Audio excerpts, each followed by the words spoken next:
Hello everybody, एक बार फिर से आपका स्वागत है आपके अपने यूट्यूब चैनल पर जिसका नाम है सक्सेस हरियाणा। सबसे पहले तो आपको नव वर्ष 2025 की हार्दिक शुभकामनाएं। उम्मीद है इस साल आपको आपकी मेहनत का फल जरूर मिले। और उसी कड़ी में आज नए वर्ष के ऊपर सीईटी की भाई नई पॉलिसी का गजट नोटिफिकेशन आया है। जो बदलाव हुए थे उनको इसमें शामिल करके एक नया नोटिफिकेशन आया है। कंप्लीट बताऊंगा क्या बदलाव हुए, पहले क्या था अब क्या है। एक एक पॉइंट समझाऊंगा। कुछ चीजें हैं जो कईयों को साथियों को समझ में नहीं आ रही कि ये क्या है। और भाई देखो, मुझे पता है आप लोगों की उम्मीद बहुत ज्यादा होती है मेरे से कि भाई पूछते हो उसका रिप्लाई आएगा। देखो, लगभग कम से कम बता रहा हूँ 170 के आसपास मैसेज आए हुए हैं। नीचे और भी बहुत सारे मैसेज है, सभी का रिप्लाई अभी नहीं कर पा रहा हूँ। जैसे जैसे टाइम मिलेगा रिप्लाई आपको मिलता रहेगा। और उसके लिए माफी चाहूंगा, सबका इंस्टेंट रिप्लाई नहीं दे पा रहा। व्हाट्सएप पे भी आज बहुत सारे मैसेज थे और इसके ऊपर भी। ठीक है, तो ये पॉलिसी मैंने पर टेलीग्राम पे डाली हुई है, आपने देख भी ली होगी दिन में, लेकिन मैं समझाऊंगा उसको। इधर डिस्क्रिप्शन में टेलीग्राम का लिंक है। लगभग अपने साथ देखो 20,400 साथी जुड़े हुए हैं सक्सेस हरियाणा टेलीग्राम के ऊपर। लिंक डिस्क्रिप्शन में आप जुड़ जाना। टेलीग्राम और व्हाट्सएप दोनों जगह का लिंक है, आप ज्वाइन कर सकते हो। देखो, अगर मैं बात करता हूं इस पॉलिसी की, तो मैं इसको डाउनलोड करके आपके सामने ओपन कर लेता हूं। देखो भाई, Haryana government gazette extra ordinary, यहाँ पे जो है 31 तारीख की डेट में ये आया था, लेकिन आज 1 तारीख आपको आज शो हुआ है। ह्यूमन रिसोर्सेज ब्रांच 2 की तरफ से ये नोटिफिकेशन तैयार किया गया, पूरा गजट नोटिफिकेशन, और पब्लिश कर दिया गया है। ठीक है, इसमें कई चीजें बताऊंगा। एक तो जो इसमें देखो जिन जिन पॉलिसीज का इसमें रखा है, वो ये चीज यहाँ पे मेंशन है कि ये पॉलिसी इसमें है। इसमें लिखाया गया है कुछ पॉलिसी पहले से हैं वो इसमें शामिल रहेंगी। ठीक है, और बाकी जो है, बाकी जो चीज है वो आपको नीचे पता चल जाएगी क्या क्या इन्होंने बदलाव किया है। ठीक है जी। अब देखो, शुरुआत से जो चीज सेम है उसमें फटाफट से करवाता चलूंगा। सबसे पहली बात तो ये, इस पॉलिसी को कहा गया है भाई recruitment for group C and group D post through common eligibility test 2024, इसका नाम ये है। दूसरा इन्होंने लिखा है इसमें, जो आपने अखबार में पढ़ा होगा, ये ऑप्शन में कई चीजें यहाँ पे डिफाइन की गई। क्या? एक तो it shall apply only direct recruitment to group C point post, ये ग्रुप सी की पोस्ट के लिए, including post of police service, prison, home guard.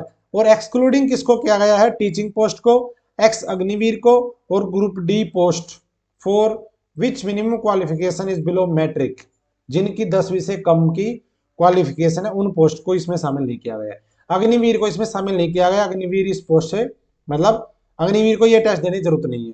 Teaching post के लिए यह टेस्ट जरूरत नहीं है। बाकी जो पोस्ट है उनके लिए अग्निवीर डायरेक्ट बेंच में बैठेंगे। ठीक है जी। और जो ये है ग्रुप डी एम्प्लॉई का एक्ट है 2018 का एक, उस एक्ट को इसमें शामिल किया गया है। ठीक है, in the department of state government of board corporation saturated body और any other agency allowed to control by the state government other than the university, university को छोड़कर बाकी जितने भी बोर्ड कॉर्पोरेशन निगम जितने भी एजेंसी वगैरह हैं जो सरकार रिकमेंड करती रहती है, उन सभी के ऊपर ये टेस्ट लागू होगा, other than universities establish under the state, और मतलब स्टेट एक्ट के तहत जो यूनिवर्सिटी, ये यूनिवर्सिटी का अपना अलग से चलता रहेगा, यूनिवर्सिटी इसमें शामिल नहीं होगी भर्तियों के मामले में। पहली बात क्लियर। डेफिनेशन बताई गई। सीईटी का मतलब क्या है? सीईटी का मतलब है पेपर ऑनलाइन भी हो सकता है, ऑफलाइन भी हो सकता है, ओएमआर मार्क रीडर जो ओएमआर होती है उस बेस पे भी हो सकता है, जिसमें हरियाणा स्टाफ सिलेक्शन खुद भी कंडक्ट करवा सकता है और कोई और एजेंसी भी सरकार डिसाइड कर सकती है। बाइलैंग्वेज टेस्ट रहेगा। दूसरा, सीईटी मार्क्स का मतलब है जो सीईटी में आप नंबर लोगे वो। बहुत सी चीजें इसमें समझने की बताऊंगा, पूरी ध्यान से देखना वीडियो, फटाफट से कोशिश करूंगा करवाने की। और देखो, अब सीईटी की तैयारी कर रहे हो क्योंकि सीईटी अब आगे होने वाला है, फॉर्म भरने स्टार्ट हो जाए, तैयारी शुरू कर दो। तो मेरी ऐप है भाई एग्जाम क्वालिफायर ऐप, डिस्क्रिप्शन में लिंक दे दिया मैंने। उसके ऊपर हरियाणा सामान्य ज्ञान की टेस्ट सीरीज डाली हुई, जिसमें 6666 क्वेश्चन आपको मिलेंगे पीडीएफ की फॉर्म में। क्या क्या मिलेगा 6600 में? आपको मिलेगा एक तो सबसे पहले 2500 क्वेश्चन तो आपको मिलेंगे भाई प्रीवियस ईयर के हरियाणा जीके के, जो लगातार क्वेश्चन आए हैं, चाहे किसी भी हो सकता है एक क्वेश्चन अलग अलग लैंग्वेज में, क्योंकि अलग लैंग्वेज में आया है। दूसरा, 2500 क्वेश्चन मिलेंगे आपको प्रैक्टिस के लिए नए क्वेश्चन, और 1700 क्वेश्चन मिलेंगे आपको करंट अफेयर के। करंट अफेयर जिस दिन एग्जाम होगा उस डेट तक की कंप्लीट करवाएंगे, जनवरी से लेकर के नवंबर तक की डाल दी गई है। और जिसको केवल करंट अफेयर चाहिए तो अपने टेलीग्राम पे ले सकता है, फ्री ऑफ कॉस्ट पीडीएफ है, ऐप के ऊपर भी डाली गई है, करंट अफेयर फ्री मिलेगी। ये टेस्ट सीरीज 51 रुपए में है अवेलेबल, ले सकते हो। इसी तरीके से मैंने सामान्य ज्ञान उसके लिए है, ये हरियाणा सामान्य ज्ञान, एक है आपका सामान्य ज्ञान जो होता है जिसमें physics, chemistry, bio, history, political सब कुछ है। और एक टेस्ट सीरीज ये निकाली पीडीएफ में, ये भी 51 रुपए में, इसमें 5100 क्वेश्चन है, मोस्ट रिपीटेड क्वेश्चन। किस तरीके से काम करेगी ये टेस्ट सीरीज, ये है सामान्य ज्ञान। इसमें आपको देखो इस तरीके से हमने क्वेश्चन आपको प्रोवाइड करवाए हैं, यहाँ पे क्वेश्चन आंसर और उसका एक्सप्लेनेशन ये आपको वहां पे मिल जाएंगे अपने ऐप के ऊपर। ये सामान्य ज्ञान है प्रैक्टिस के लिए, इसमें आपको हिस्ट्री, पॉलिटिकल, ज्योग्राफी, साइंस वाइंस सब कुछ आपको मिलेगा। 5100 क्वेश्चन की टेस्ट सीरीज है, मात्र 51 रुपए में। लेना चाहते हो तो डिस्क्रिप्शन में लिंक है एग्जाम क्वालिफायर ऐप का, डाउनलोड कर लेना और वहां से ले सकते हो आप। अब आ जाओ अपनी वीडियो के ऊपर। यहाँ पे बता दिया भाई क्या नाम है, कमीशन का मतलब हरियाणा सबसे, गवर्नमेंट का मतलब है ह्यूमन रिसोर्सेज डिपार्टमेंट। और यहाँ पे बता दिया कौन कौन सी ग्रुप सी पोस्ट का मतलब है कि टीचिंग की छोड़ करके जिनकी मिनिमम क्वालिफिकेशन, ध्यान देना भाई, इसमें कई डाउट बने दिन में, मैं उनको क्लियर करूंगा, कई और वीडियो में किसी बच्चों ने कहीं देखा होगा तो वो बताऊंगा। इसमें देखो ग्रुप सी का मतलब क्या है, ग्रुप सी का मतलब है पुलिस सर्विस, मतलब ये तो है ही पोस्ट टीचिंग को छोड़ करके, where the minimum education qualification is +2 और इक्विवेलेंट, और मैट्रिक विद एडिशनल क्वालिफिकेशन। ये जो वर्ड है ना मैट्रिक विद एडिशनल क्वालिफिकेशन, यहां पे कंफ्यूजन पैदा कर दिया कुछ वीडियोस में, किसी यूट्यूबर ने गलत पढ़ा या नहीं पढ़ा मैं उस पर नहीं जाऊंगा, हो सकता है उन्होंने गलत डेफिनेशन कर दी हो या कुछ भी हो सकता है। मतलब इसका मतलब उन्होंने ये कह दिया कि भाई 10वीं वाला बच्चा भी पेपर दे सकता है ग्रुप सी का, ऐसा बिल्कुल भी नहीं है।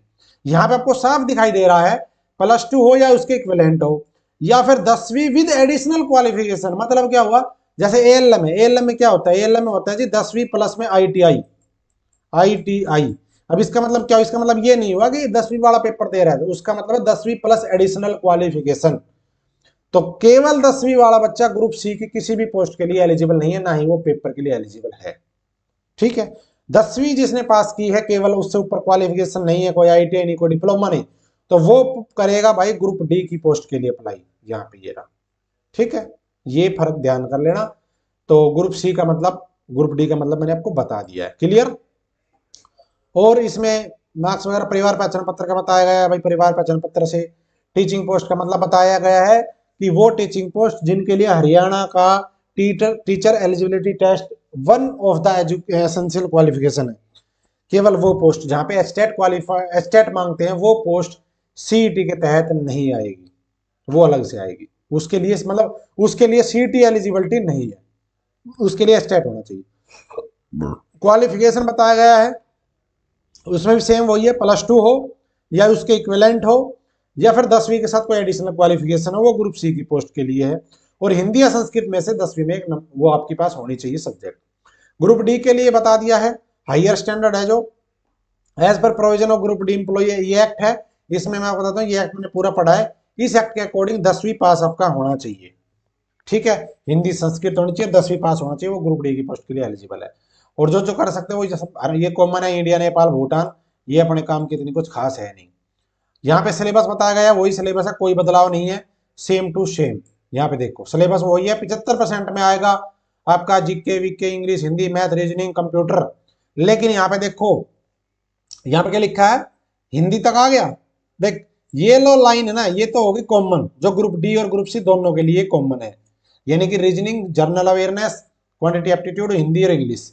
And for group C post computer knowledge in addition, मतलब ग्रुप सी की पोस्ट के लिए कंप्यूटर को और ऐड किया गया है, लेकिन ग्रुप डी में कंप्यूटर नहीं आएगा। इसका सिर्फ इतना फर्क है। इसमें भी कंफ्यूजन दिन में मैंने कई देखा, कई वीडियो में, और जो मेरे पास मैसेज एक दो बच्चों ने किए कि जी इसका मतलब क्या है, तो इसका मतलब ये है कि कंप्यूटर ग्रुप सी में आएगा, ग्रुप डी में नहीं आएगा। 25% हरियाणा जी के वो कॉमन रहेगी ग्रुप डी और ग्रुप सी दोनों के लिए। ठीक है, दूसरा क्वेश्चन पेपर है जो ग्रुप सी की पोस्ट है उनके लिए +2 लेवल और उसकी इक्विवेलेंट लेवल का आएगा, और ग्रुप डी के लिए आएगा मैट्रिक लेवल का। हिंदी इंग्लिश मैट्रिक लेवल की आएगी दोनों में। ठीक है, हिंदी और इंग्लिश दोनों में ही मैट्रिक लेवल की आएगी, 10वीं के लेवल की। बाकी सिलेबस ग्रुप सी का +2 का, ग्रुप डी का आपका 10वीं लेवल का। क्लियर। एक चीज और, मुझे एक दिन में ने ये भी पूछा था कि ग्रुप डी और ग्रुप सी का पेपर अलग होगा या कंबाइन होगा, तो ग्रुप सी का अलग होगा और ग्रुप डी का अलग होगा। दोनों पेपर अलग अलग होंगे, एक नहीं होगा। क्लियर? आगे चलो। रजिस्ट्रेशन बताया गया भाई। रजिस्ट्रेशन रजिस्ट्रेशन जैसे पहले होता था वही पोर्टल है, वन टाइम हरियाणा गवर्नमेंट वाला। इस पोर्टल के ऊपर रजिस्ट्रेशन होंगे, जब शुरू होंगे जब बता दूंगा। बाकी इन्होंने ये कहा है परिवार पहचान पत्र के थ्रू, ठीक है, परिवार पहचान पत्र के थ्रू क्या क्या चीजें हैं।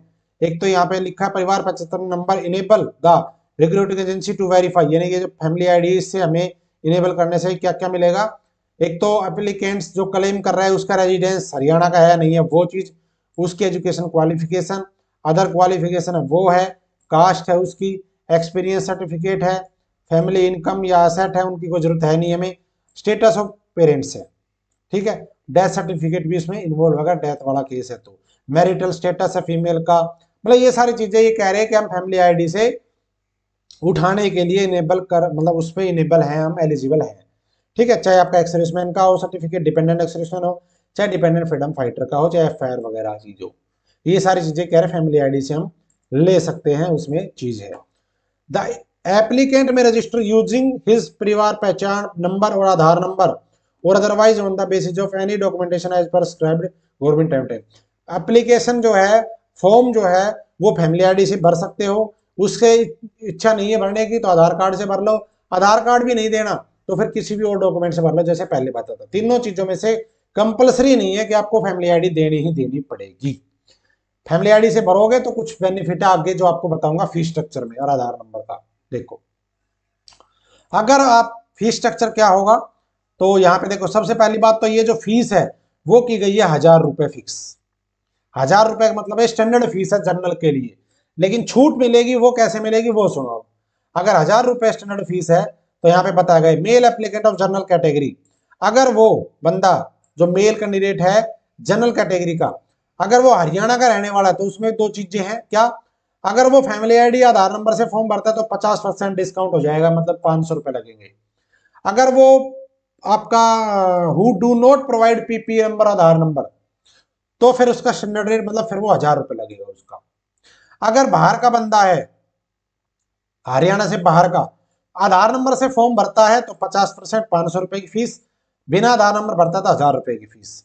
सेम चीज यहाँ पे है क्या, male candidate who are children of ex serviceman, general वाले, ठीक है, जर्नल वाले की बात है, जो एक्स सर्विसमैन के चिल्ड्रन है नॉट एक्स सर्विसमैन, उनको भी सेम कंडीशन है, वही फीस लगेगी 500 और 1000, वो डिपेंड करता है आप किस तरीके से फॉर्म भरते हो।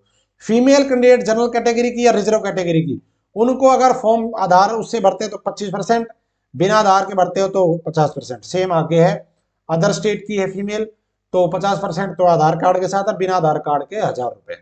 डिसेबल है उनके लिए सेम वही चीज है, और जो एससी के हैं, बीसी के और ईडब्ल्यूएस के, उन सब के लिए भी आधार के साथ है फैमिली आईडी साथ 25% यानी 250 रुपए, बिना उसके 500 रुपए। अदर स्टेट के हैं तो आधार कार्ड के साथ 500 रुपए, बिना उसके 1000 रुपए। यहाँ पे बताया गया है, यहाँ पे देखो क्या लिखा है, जो फीस भरोगे वो आपको एक बार सीईटी में अपीयर करने के लिए होगी। An applicant who deposit the fee at the time of registration shall be entitled to appear once in the CET for both post of group C and group D। यानी कि अगर बंदा एक बार पेपर देता है ग्रुप सी या group D दोनों दे सकते हो, चाहे एक दे लो, तो फीस रहेगी ये वाली, मतलब जो भी 250-500 जो है उस हिसाब से।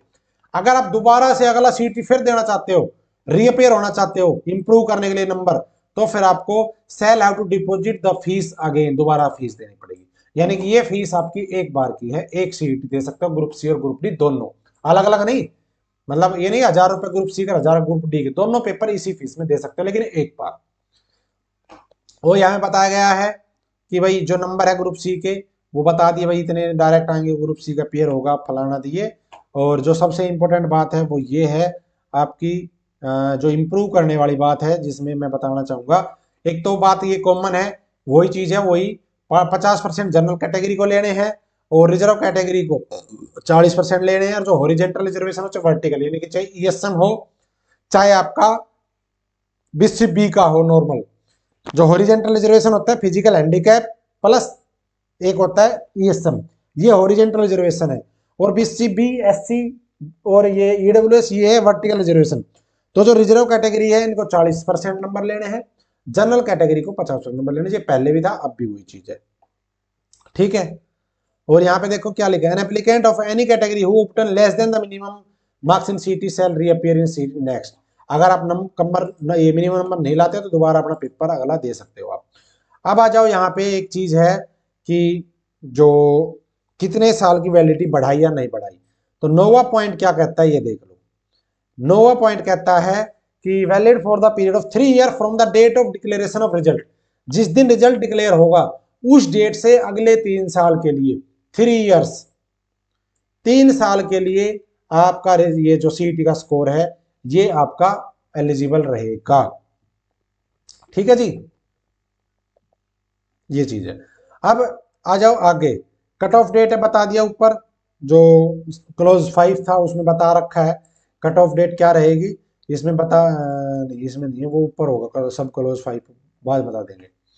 अच्छा, सीटी examination marks for the group D, same चीज उसमें है, वही चीज रिपीट हो रही है, इतने नंबर लेने हैं, वही चीज है, कुछ नहीं अलग से, सेम वही 3 साल के लिए ग्रुप डी का ग्रुप सी का। अब है process for recruitment of group C post, इन्होंने बता दिया नंबर आएंगे उसमें, ठीक है। और ये क्लोज बता दिया, कुछ नहीं है आपके काम का, ये भी कुछ नहीं है। अगर कोई कॉमन स्किल टेस्ट ले सकती है, इन्होंने ये कहा है। लेकिन अब मेन बात है कि आपका जो 10 गुना वाला कैसे लेंगे, तो वो चीज मैं आपको क्लियर करता हूं इसमें देख करके।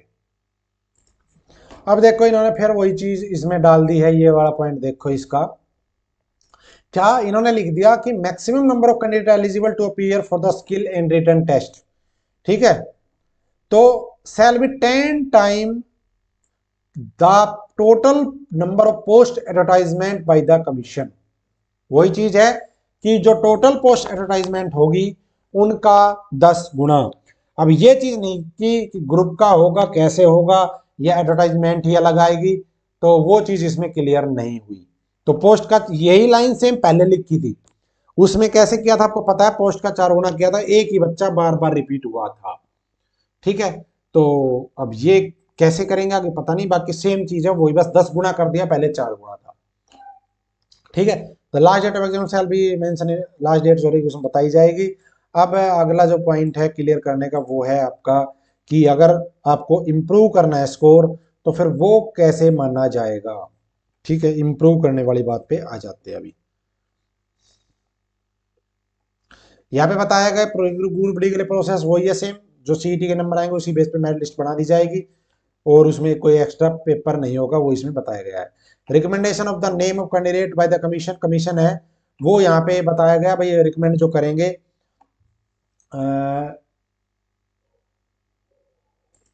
ये बताया गया है, मतलब किसी को रिकमेंड कर दिया कहीं पे बच्चे को, और वहां पे पता चला कि वो उस पोस्ट के लिए एलिजिबल ही नहीं था, जैसे अब की बार देखा आपने कई डिपार्टमेंट ज्वाइनिंग नहीं दे रहे कि आप उनकी क्वालिफिकेशन पूरी नहीं करते, तो ऐसा केस है। तो जिस दिन आपको रिकमेंड किया गया था अगर वो उसके 90 दिन के भीतर भीतर, ठीक है, जो वहां पे अपना मतलब एक तरीके से वहां पे बता देता है, तो फिर उसको दूसरी कोई पोस्ट है उसके लिए रिकमेंड कर दिया जाएगा, अदरवाइज फिर वो बाद में नए सीटी में ही अपीयर करेगा, ठीक है। ये चीज में बताई गई है। वेटिंग लिस्ट है वो सरकार की गाइडलाइन के अनुसार बनाई जाएगी। रिकॉर्ड है वो बताया गया है कि भाई जो हार्ड कॉपी है वो 1 साल तक रखी जाएगी, डिजिटल कॉपी है वो 5 साल के रिकॉर्ड में रखी जाएगी। और इससे अगला जो पॉइंट है उसके ऊपर बड़ी भारी महाभारत छिड़ी हुई है, क्या, जुरिडिक्शन, मतलब कि अदालत से रिलेटेड जो चीजें हैं, लीगल जो डिस्प्यूट होंगे, लिटिगेशन होगी, यहां पे लिख दिया कि all legal dispute with regard to the CT shall be subject to the jurisdiction of court at Panchkula Haryana only. अभी जो ओनली वर्ड आया ना, इससे बच्चों को लगा यार ये क्या कर दिया, क्या अब हमें पंचकुला से डिस्ट्रिक्ट कोर्ट में जाना पड़ेगा या क्या करना पड़ेगा, क्या हाई कोर्ट नहीं जा सकते कोई, तो मैंने इसको वकील से कर दिया है। ऐसा कुछ भी नहीं है, आप मतलब अभी तो कुछ नहीं होना, लेकिन अगर कोई केस होगा भी तो हाई कोर्ट में केस लगेगा, वो इस वर्ड का उससे कोई मतलब नहीं, क्योंकि रिट पिटीशन या तो हाई कोर्ट में लगती है या फिर लगती है सुप्रीम कोर्ट में। ये जो वर्ड है ये हमेशा सभी लिखते हैं, जहां भी एजेंसी का हेडक्वार्टर होता है वो एजेंसी उसी का लिखती है हमेशा से। कई आपने देखा होगा जो परफेक्ट दुकानदार है जो बनिए हैं, उनका जो पक्का बिल होता है उस पर लिखा होता है, अगर मान लो गुड़गांव का कोई है तो उस पर लिखा होता है कि all legal dispute about this, जो भी है वो court at Gurgaon district only, वो ये लिखते हैं, क्योंकि वो यहाँ पे काम कर रही है इसलिए वो यहाँ पे लेती, लेकिन ऐसा नहीं कि दूसरी जगह नहीं हो सकता है। और डिस्ट्रिक्ट कोर्ट में ऐसे केस लगते भी नहीं है, ठीक है। तो इसका ज्यादा वो कुछ है नहीं। दूसरा सेविंग बताया गया है, ये एक इंस्ट्रक्शंस है उसके बारे में कि भाई जो है वो बताई गई है, पॉलिसी आई थी वो, ये चीज और कुछ अलग नहीं इसमें। और पावर ऑफ अमेंड बताई गई है।